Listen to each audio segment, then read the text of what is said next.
Welcome to my mini vlog, Sunday reset and rest day as a call center SME and trying a new cafe. Grabe kataas ang title. Anyway, let me share it. I'm gonna make this quick as possible. So, nag-church na midikan sa akong sister. So, mauni siya ang activity for today since kami man nag-uban. So, here's a glimpse ka ganina sa ang pag-church. So, ayun. And then, after that, nagkaon sa aming kadali. And since we're the same nga na period today, so kanya-kanya mag-check sa CR. And padulungan ni sa ang tuan na cafe. So mag-try ko new cafe for today. Actually, suggest din sa akong mga friends nga mag-vlog-vlog na ako. And guys, nagana kay ko mga nagtuan ng cafe pero dili mo ko ganun mag-vlog that time. Okay, it takes energy po ba yan? But now, hopefully dili lang ni for this time and ma-maintain ako. Anyway, diri ang location sa new cafe nga akong try.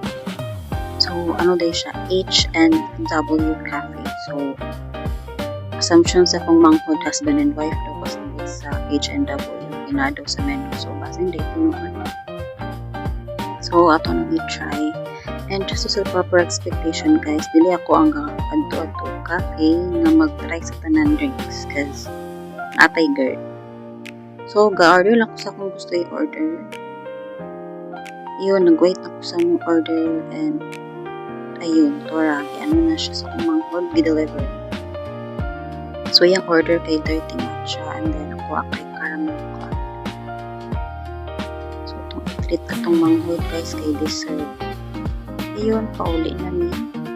Joke lang, mabalik pa din sa kay mapit lang ni and ako na po siyang na-add sa ako ang list guys. So, yun, nagpalit ni ang mga essentials and tambal din ako sa papa guys kasi hindi na siya kubo. And then, magpalit agad ng na stick lens kaya medyo niyangay na itong kapel.